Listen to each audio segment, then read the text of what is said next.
While we're talking elections, India's ruling party, the BJP, is facing an uphill task to retain power in 3 major states as the votes are counted in regional elections. The opposition Congress party is set to win in Chhattisgarh and has a slim lead in Rajasthan, and there's a close race between the two in Madhya Pradesh as well. These local elections are seen as a popularity test for the BJP before the national elections next April or May.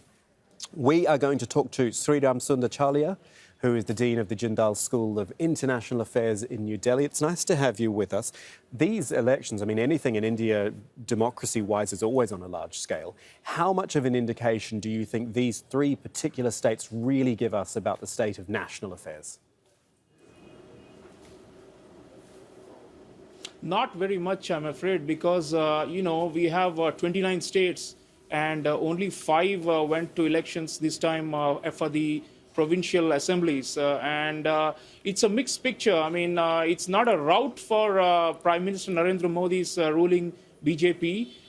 They have held their vote shares in a number of states where they were ruling for the last 15 years. They have lost in a couple. I think it's a mixed outcome, and it's, I think, premature to read this as a semi-final leading to the final, which is the national elections due in 4 months' time.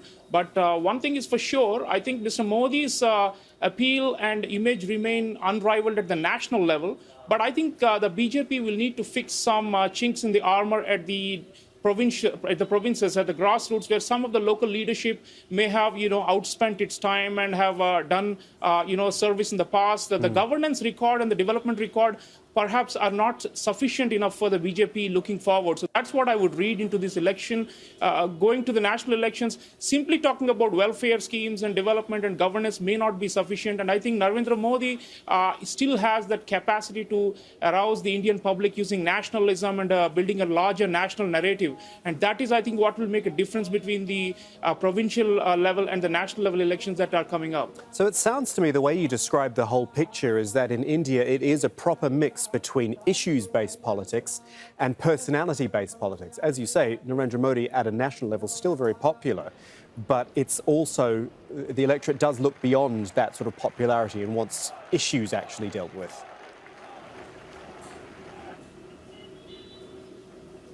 That's right. I mean, in political science, we call it, pocketbook voting and sociotropic voting. And India is an interesting combination of both. I mean, people are looking at what kind of record has the BJP, which is ruling in most of the states in India, as well as the central government under Mr. Modi.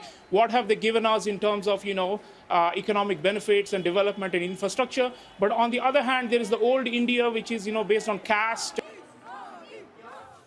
and regional considerations, and those often actually hurt the BJP more, because you find that, the diversity of India, the BJP's slogan has always been to unite the country under, a nationalistic banner under Mr. Modi's leadership. Sometimes that meets the grassroots ground realities, which is far harsher and less idealistic. But nonetheless, I think between now and the general elections, the Prime Minister has his task cut out.